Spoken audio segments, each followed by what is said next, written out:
Hello guys. Stock selection ऐसा नहीं होता कि हम घर से बाहर निकलते हैं और कोई भी एक रिक्शा पकड़ ली और जहाँ पे जाना है वहाँ पे पहुँच गए, है ना। या अगर आप मुंबई जैसे सिटी में हो, मेट्रोपॉलिटन, बाहर जाते हो, मतलब विदाउट एनी बुकिंग आप बाहर जाते हो, कोई भी टैक्सी ले लेते हो, रिक्शा ले लेते हो और जहाँ पे उतरना है उतर जाते हो, है ना। यहाँ पे कोई प्लान नहीं होता। ट्रेडिंग हमेशा ऐसी होनी चाहिए कि जैसे आप फ्लाइट के टिकट्स रिजर्व कर रहे हो या आप कोई भी ट्रेन में सीट रिजर्व कर रहे हो, है ना। Trading must be like reservation. हम इस चीज़ को एक एग्जांपल से समझते हैं। ये स्टोरी को देखिए। स्टॉक सिलेक्शन के बारे में आज अच्छे से बात करेंगे।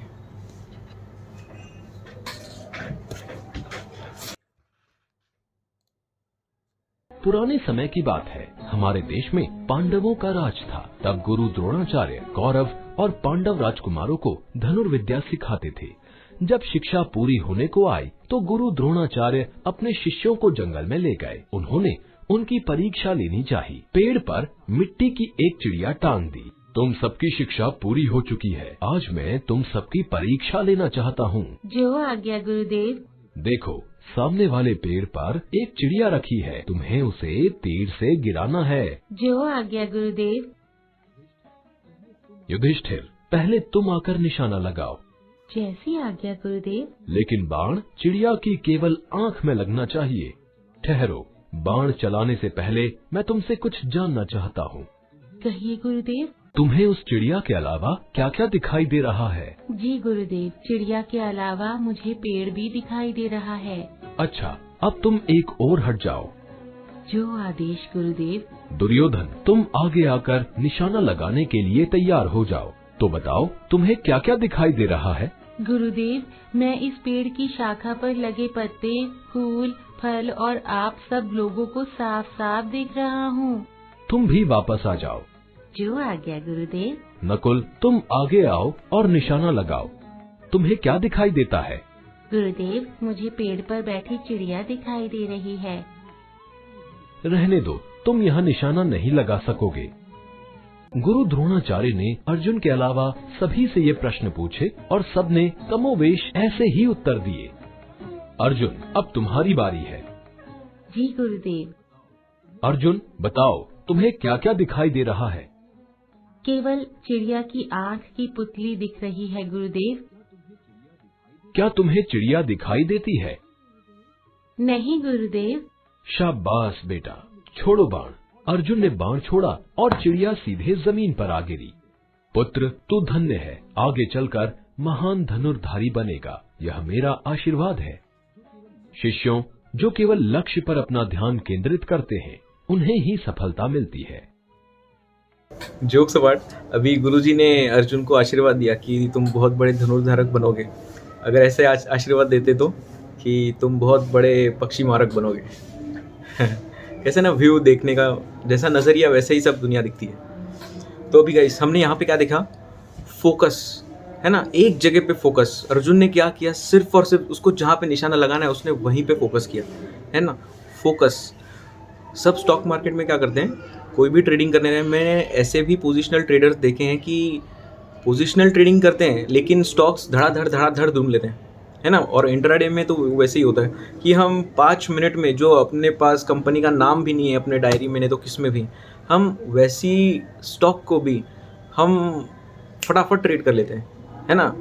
फटाफट 5 मिनट के अंदर हम कोई भी स्टॉक निकालते हैं और उसके पीछे प्रॉफिट से रिलेटेड एक बहुत बड़ी एक इमोशन भी बना लेते हैं, है ना। ये बहुत ज़्यादा गलत हो जाती चीज़। जैसे मैंने ट्रेन फ्लाइट रिजर्वेशंस के बारे में कहा कि रिज़र्व होना चाहिए। अभी इसमें क्या हो जाता है, अगर समझो आपको एक जगह से दूसरे जगह पे जाना है तो आप उस टाइम पे क्या करते हो, एक पर्टिकुलर गाड़ी सिलेक्ट करते हो, एक पर्टिकुलर डब्बा सिलेक्ट करते हो और एक पर्टिकुलर सीट सिलेक्ट करते हो। वैसे फ्लाइट में भी होता है, आपको एक सीट दी जाती है ना। तो देखो फोकस कितना हो गया। वही अगर दूसरे एंड से देखेंगे, अगर ट्रेन से जा रहे हैं तो जनरल से भी जा सकते हैं, है ना, नहीं तो और कैसे भी जा सकते हैं, लेकिन एक प्रॉपर प्लानिंग। इसमें सिर्फ मैं ये बोल रहा हूँ कि प्रॉपर प्लानिंग, है ना। प्रॉपर प्लानिंग कि अगर आपने आज ही सोचा कि मुझे मुंबई टू दिल्ली जाना है, तो फिर आप क्या करोगे, कोई भी टिकट बुक कर लोगे, समझो ट्रेन से ही जा रहे हो, तो आपको एक प्रॉपर सीट मिलेगी। दूसरे तरफ ऐसे कि आपको अभी दिल्ली जाना है तो आप कैसे जाओगे, ऐसी ट्रेन से कुछ भी निकाल देंगे टिकट ने तो बाय रोड चले जाएंगे, नहीं तो बाय फ्लाइट चले जाएंगे, है ना। तो बस इस चीज़ को है ना ज़्यादा कंफ्यूज मत हो, बस एक ही बोलना चाहता हूँ कि फोकस फोकस, है ना। अभी अर्जुन का देखो आप कि उसका सोच क्या था, नज़रिया। अभी जैसे स्टोरी ख़त्म होने के बाद मैंने आपको एक बात की कि अगर मच्छी मारक का आशीर्वाद देते, ये देखो ये ना ये साइकोलॉजिकल बात है एक्चुअली। ये जो नज़रिया, कोई भी चीज़ को देखने का कौन सा भी नज़रिया होता है ना, बस वही। अभी मैंने वो चीज़ दिखी तो मुझे एक बात ऐसी मन में एक ख्याल आया। वैसे ही अगर गुरुजी ने उसको एक काम बताया तो उसको उसके काम के बारे में क्या क्या ख्याल आ रहे हैं सबसे पहले स्टार्टिंग में, है ना। बात यही है, अगर उसके गुरुजी उसको अगर कुछ बता रहे हैं, है ना, तो उसके मन में क्या क्या ख्याल आते हैं, ये है साइकोलॉजी। ऐसा बोल सकते हैं कि वो 4-5 भाई थे, जो भी है, जो भी लोग थे, सब लोगों ने अपना अपना अलग अलग चश्मा पहन के रखा है ना। तो बस बात यही है कि अर्जुन का चश्मा करेक्ट था, अर्जुन का फोकस भी करेक्ट था। हमको भी ट्रेडिंग में फिशिंग करना है स्टॉक्स में, चाहे आप इंट्राडे ट्रेडिंग करो या स्विंग करो, या मैं तो बोलता हूँ यार स्कैल्पिंग भी अगर कर रहे हो तो फिशिंग करके ही करो, है ना। बड़ी प्राइस जब भी आपके लेवल पे आएगी फिर उसके बाद स्कैल्पिंग करो ना यार, दनादन दनादन, कुछ नहीं होता। क्योंकि क्या है, अपन ने बड़े लेवल से अगर मल्टी टाइम फ्रेम एनालिसिस करके अगर कोई स्टॉक्स निकाला है तो फिर अगर उसको 10% मूवमेंट देनी है तो स्कैल्पिंग में क्या है, आधा परसेंट, 0.25% है ना, हम ऐसे ही उसको पकड़ सकते हैं। तो गाइस एक बात हमेशा याद रखो, हमेशा फोकस फोकस ये होना ही चाहिए। अगर आप बहुत सारा करने का कोशिश करो कि मेरे को ये भी करना है, मेरे को वो भी करना है, मैं ऐसे करूँगा, मैं वैसे करूँगा, तो है ना भाई, कुछ भी नहीं होगा, है ना। कुछ भी मतलब कुछ भी नहीं होगा। पहले तो सबसे पहले फोकस करना है।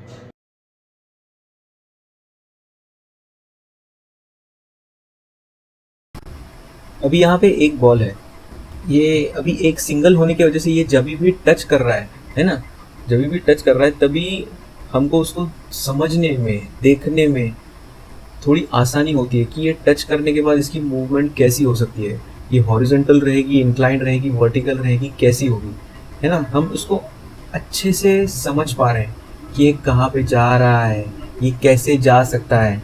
हालांकि देखो ये सीधा सीधा ही जाता है, लीनियर मोशन में जा रहा है, लेकिन टच होने के बाद जिस डायरेक्शन से वो टच हो रहा है उसके वॉल्स पे, उसके बाद वो कौन सी डायरेक्शन ले रहा है ना। अगर सिंगल है तो अपन उसको हमेशा अच्छे से देख पाएंगे, है ना। यही चीज़ जो गुरुजी ने बताई कि अर्जुन ने बताई गुरुजी को कि वो सिर्फ आपको देख रहा है। तो यहाँ पे कैसे है स्टॉक मार्केट में, यहाँ पे ये एक बॉल है समझो अभी ये स्क्रीन पे, लेकिन अगर यहीं पे यही बॉक्स पे अगर 10 बॉल, अगर 50 बॉल, अगर 100 बॉल रहे तो सोचो कि क्या हम उसको अच्छे से समझ पाएंगे, है ना। हम एट अ टाइम हम सब पे नज़रें नहीं रख सकते, लेकिन अगर हम एक पे नज़र रखें, एक पे, है ना, अगर एक साथ अगर लाखों भी हैं, लाखों भी चल रहे हैं।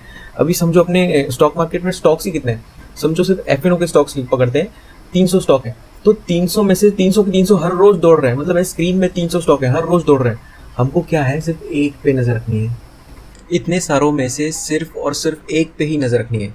ये एक फैक्ट है, इसको मान लो कि ये जो सारे बॉल्स हैं, समझो कि सारे के सारे स्टॉक्स हैं, इन सारों में तुम कभी भी ध्यान नहीं दे पाओगे। और मैंने भी जब भी ट्रेडिंग में मैं इतनी बार फेल हो चुका था, मुझे भी ये रियलिटी, बिटर रियलिटी को एक्सेप्ट करना ही पड़ा कि मैं सब पे ध्यान नहीं दे सकता।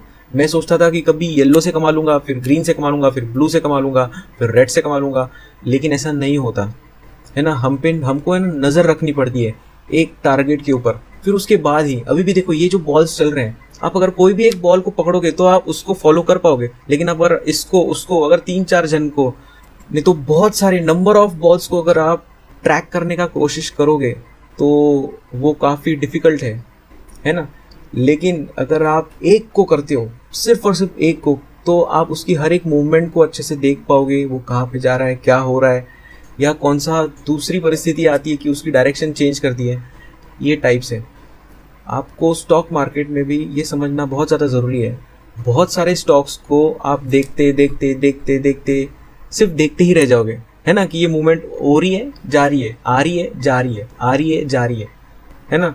अगर वो मूवमेंट को जीना भी है, अगर उस मूवमेंट का स्वाद भी चखना है, तो पहले एक को देखो, एक को मास्टर करो, फिर आस्ते आस्ते करके कुछ टाइम जाने के बाद हो सकता है फिर आप एक के बाद 2 को ट्रेड करो एट अ टाइम, फिर आप 3 को ट्रेड करो, फिर 4 को ट्रेड करो, फिर आस्ते आस्ते आस्ते आस्ते करके वो आंकड़ा बढ़ते जाता है ना। हमने आज तक जो भी सक्सेसफुल ट्रेडर्स को देखा है, हम उनको जानने कभी लगे हैं। अभी पॉल टूडर ये जो है, ये बहुत जवानी से ट्रेडिंग कर रहे हैं, मतलब हर एक ट्रेडर जवानी से ही कर रहे हैं ट्रेडिंग, लेकिन हम उनको पहचानने कभी लगे जब भी वो बूढ़े हो गए, है ना, क्योंकि पावर ऑफ कंपाउंडिंग स्टार्ट ही उनके बुढ़ापे में हुई है। तो इसलिए ये एक फैक्ट है, और इस चीज़ को जान लो कि ज़्यादा से ज़्यादा अगर लालच करोगे तो हाथ में कुछ भी नहीं आएगा, है ना।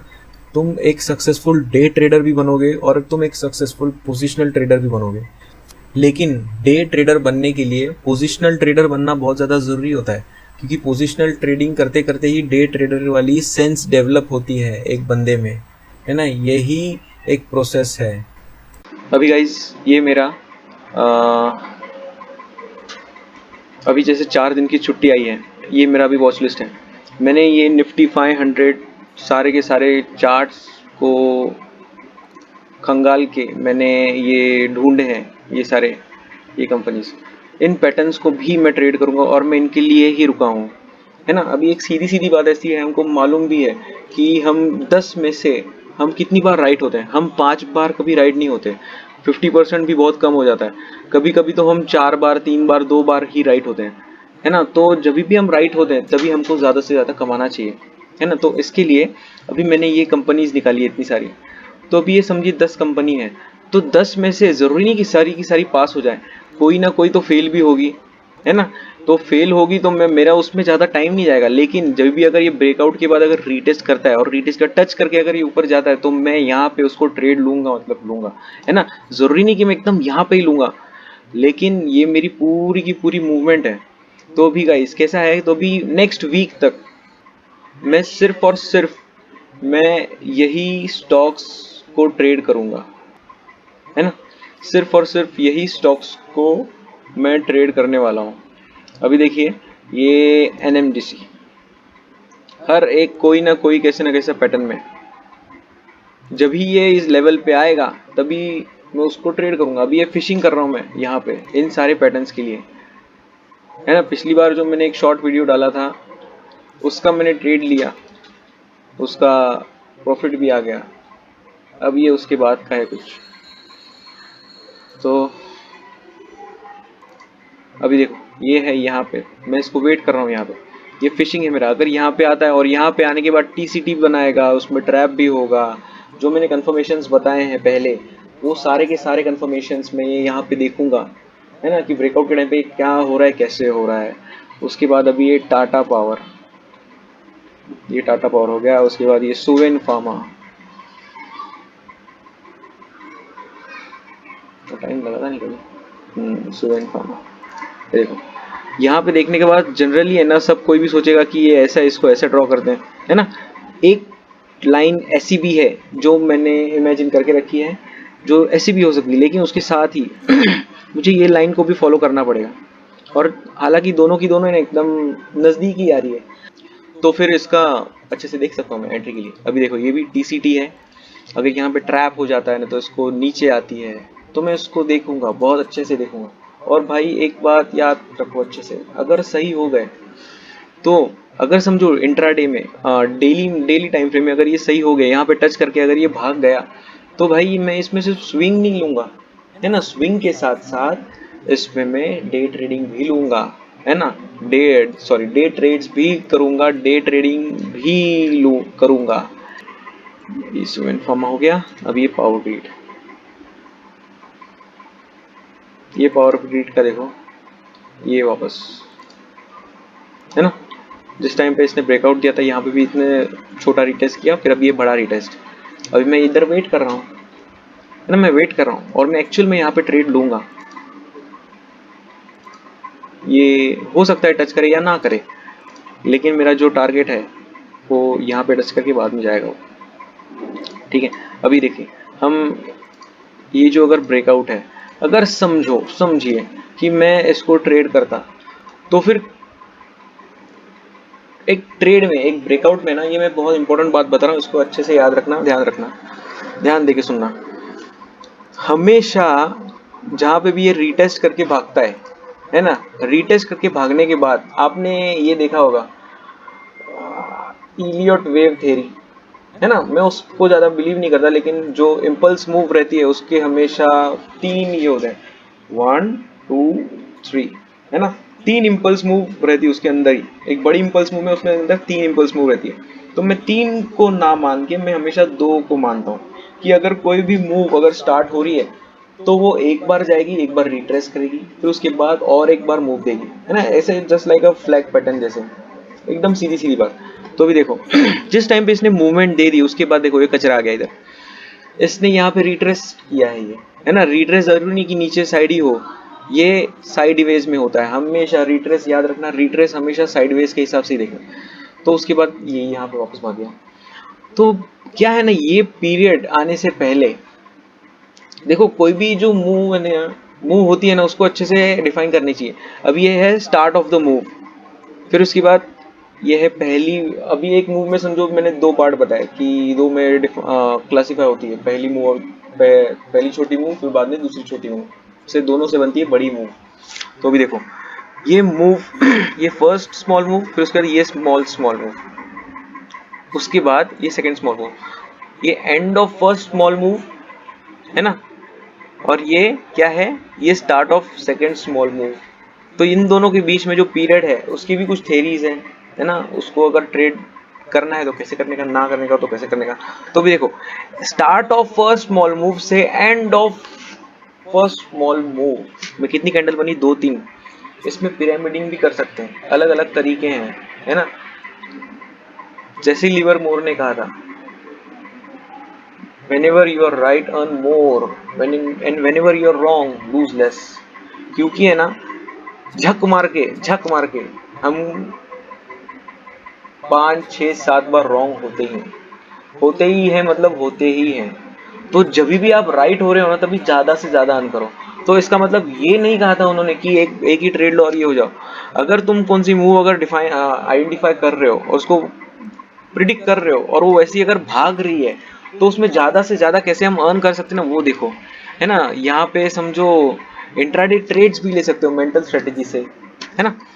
हम काफी अच्छे ट्रेड्स ले सकते हैं इसमें, और एकदम छोटे से रिस्क से अच्छा खासा रिवॉर्ड भी मिल सकता है ना। ये पिरामिडिंग मतलब अभी कैसे है, ये भी इतनी सारी कंपनियां हैं, अगर इन सारी कंपनियों में मैं ट्रेड भी ना करूं, अगर मैं इस सारे में राइट भी ना हो, अगर 2 या 3 में भी राइट हो गया तो मुझे देखने को, मेरे को टाइम तो मिला ना।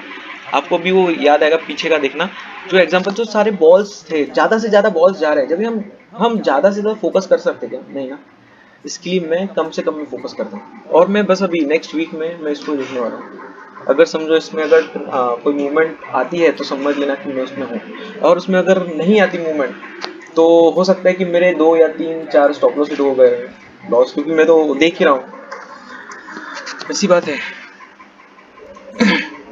तो इसमें ही जैसे अभी मैं हमेशा कहता हूँ कि अगर आप कोई भी मूव आइडेंटिफाई करते हो, 5-10% का मार्केट आप प्रेडिक्ट करते हो, तो फिर ये बाद में आपका एक एटीट्यूड है फिर कि आप कौन से इंस्ट्रूमेंट से उसको ट्रेड करने वाले हो। 10% जो आपको मिल सकता है वो आप किस तरीके से मिलवाना चाहते हो, मतलब through equity, through futures, through option buying, option selling. ये एटीट्यूड है ट्रेडर का। अब ये देखो, ये थर्मैक्स, मैंने ये चूज किया था थर्मैक्स क्योंकि देखो इसने एकदम हॉरिजॉन्टल ब्रेकआउट दिया है। लेकिन यार मुझे ना इस पे डाउट ऐसा हो रहा है कि ये देखो, अगर हमने इसको ट्रेंड लाइन से ऐसा ड्रॉ किया है ना, इसको और नीचे भी खींच लिया समझो ऐसा, तो यार ये इधर लफड़ा कर रहा है कि ना इधर ट्रेंड लाइन पे टच हो रहा है, तो मेरे को इस पे थोड़ा डाउट हो रहा है। तो यहाँ तक भी जा सकता है एक्चुअली, देखते हैं, इस पे थोड़ा डाउट है। उसके बाद रेनुका मैं छोटे स्टॉक्स भी ट्रेड करता हूँ। कैसे है, पैसा डबल सिर्फ ऑप्शंस में नहीं होता, पैसा डबल ऐसे स्टॉक्स में भी होता है कि मैं उसको ट्रेड करता हूँ, है ना। ऑप्शन कैसा मर जाता है 1 महीने में, लेकिन ये मरता नहीं भाई, बात ऐसी है। ये देखो, ये लेवल हो गई ये एक, नहीं तो फिर अपन इसको ऐसे भी कर सकते हैं। तो भी मैं अभी यहाँ पे वेट कर रहा हूँ अगर आता है। और ये टीसीटी वगैरह मैंने सब बताया ना कैसे कैसे काम करता है, टीसीटी वगैरह वगैरह। अभी उसके बाद रेणुका के बाद बजाज होल्डिंग, ये देखो ये बजाज होल्डिंग ऐसे, देखो ये ऐसे भी हो सकता है, या ऐसे भी हो सकता है ना। एक ट्रेडर को हमेशा हर किसी के लिए रेडी हो के बैठना चाहिए, क्योंकि क्या है ना गाइस, ये यहाँ से कभी लाइन मॉडिफाई करनी है कभी नहीं करनी है ना, कभी करनी है कभी नहीं करनी, ये बहुत डिफिकल्ट है आइडेंटिफाई करना। अभी यहाँ पे जैसे जैसे कैंडल बनेगा मैं इसमें अंदर भी जाके देखूंगा छोटी टाइम फ्रेम में, है ना, कि कौन सा किधर इसने पिवोट पॉइंट पे स्टॉप ले लिया है क्या। अभी देखो जैसे अपने को डेली टाइम फ्रेम से नहीं समझ रहा था, लेकिन देखो यहाँ पे समझ रहा है कि इसने बराबर एक हाई पे रेजिस्टेंस को सपोर्ट बनाया। यही बात है, हम जैसे जैसे इसको खोलते जाएंगे खोलते जाएंगे खोलते जाएंगे खोलते जाएंगे, वैसे नज़ारा क्लियर होते जाएगा क्लियर होते जाएगा क्लियर होते जाएगा। ठीक है, तो खोलो जितना हो सकता है खोलो।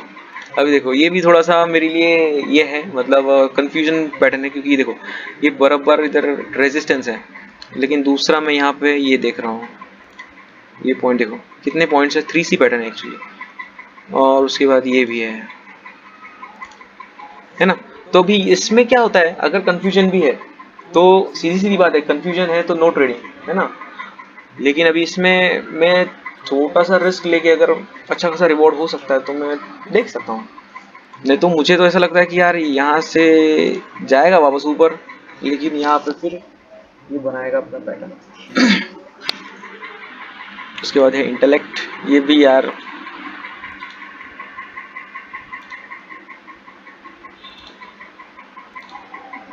ये देखो ये नीचे आके फिर ये ऊपर जा सकता है, तो मैं इसको इतने टारगेट के लिए ट्रेड करूँगा।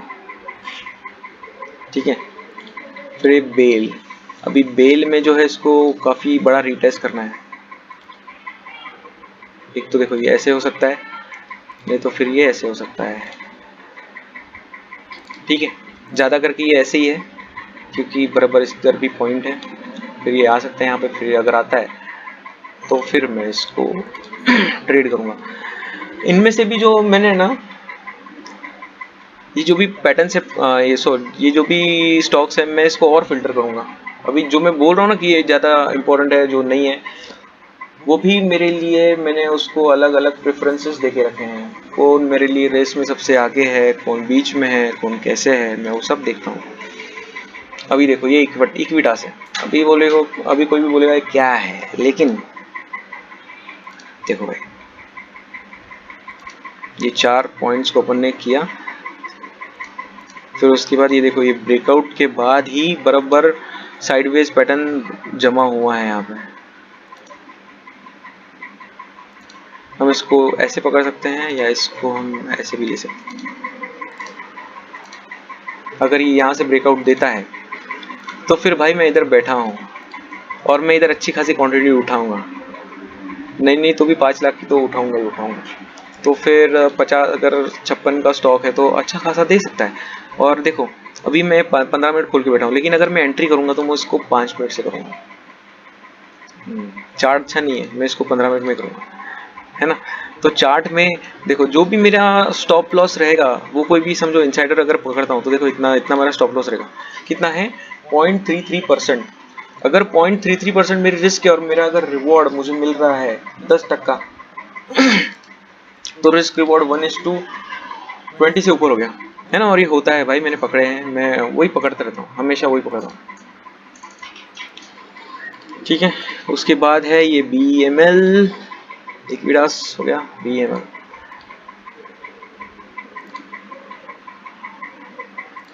ठीक है, अभी ये भी जो है पैटर्न, इधर भी मैं ब्रेकआउट देखूंगा। ये टाटा स्टील, ये देखो अभी ये जो पैटर्न है ये एकदम अब भी कल के कल ही अगर दे रहा है, अभी इनसाइडर भी बनाया, अगर ये अच्छे से मेंटल स्ट्रेटजी पे बैठेगा, ब्रेक अभी गैप ब्रेकआउट रहेगा, नहीं तो अच्छा खासा अगर ब्रेकआउट देता है छोटी रिस्क पे, अगर 1% के लेस से अगर रिस्क रहेगी तो ही मैं इसको ट्रेड करूँगा। अगर 1% के ऊपर अगर रिस्क बन जाती है तो मैं उसको मोस्टली है ना अपनी क्या करता हूँ, मैं अपना क्वांटिटी सीधा आधा कर देता हूँ, नहीं तो फिर ट्रेड को छोड़ देता हूँ। नहीं तो क्योंकि ना पैसा जाता है ना तो वो मैंने बहुत बार देखा है जाते हुए, तो मेरा अभी मन नहीं करता। मैं अभी बहुत स्ट्रिक्ट हूँ उसके लिए कि नहीं तो नहीं। No means no, no is not just a word, it's a complete sentence, है ना। इंडिया होटल, ये जो भी मैंने दिखाए हैं ये रिटेस्ट करेगा, ये छोटा रिटेस्ट करेगा, ये लॉन्ग रिटेस्ट है। ये 2-3 स्टॉक्स हैं जो लॉन्ग रिटेस्ट हैं। गाइस ये टोटल 15 स्टॉक्स हैं, 15 ये है। ये 15 में से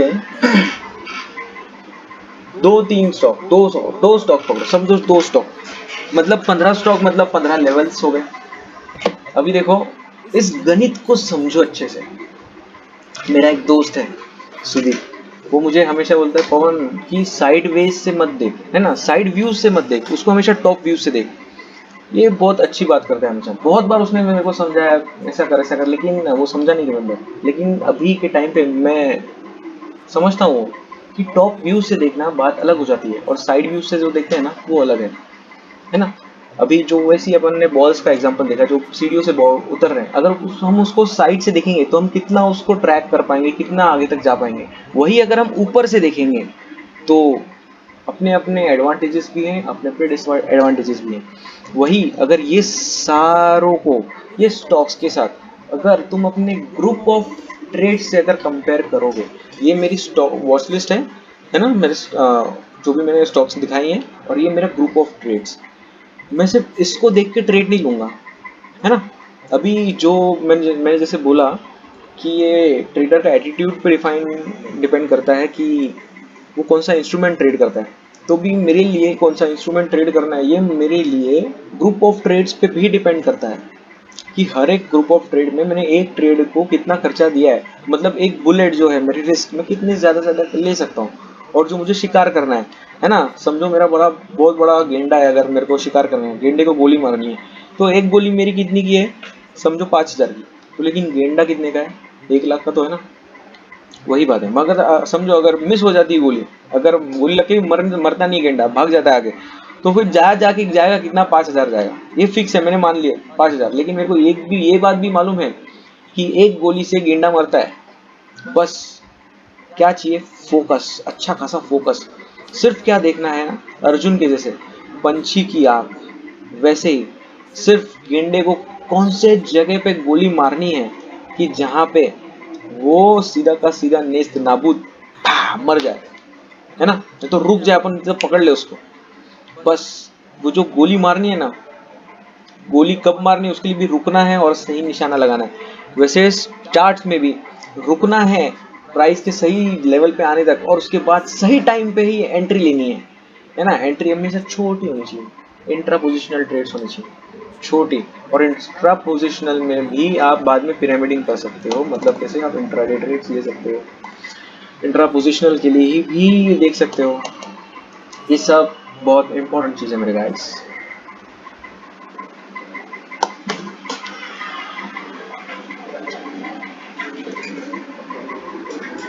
तो गाइस इसके लिए ना एक चीज पे फोकस करो, फोकस करो, फोकस करो, है ना। ये सारे 15 इसमें भी मैंने क्लासिफाई करके रखे पैटर्न्स के हिसाब से।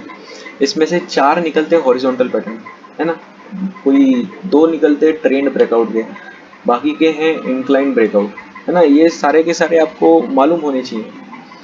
हमने 10वीं तक इतने सब्जेक्ट्स को क्लियर करके 10वीं तक पढ़े, फिर 11वीं 12वीं की, फिर उसके बाद हमने ग्रेजुएशन किया, फिर उसके बाद हम पोस्ट ग्रेजुएशन करते, फिर उसके बाद पीएचडी के लिए भी जाते। मतलब एक सब्जेक्ट को हम महत्व देते जाते हैं।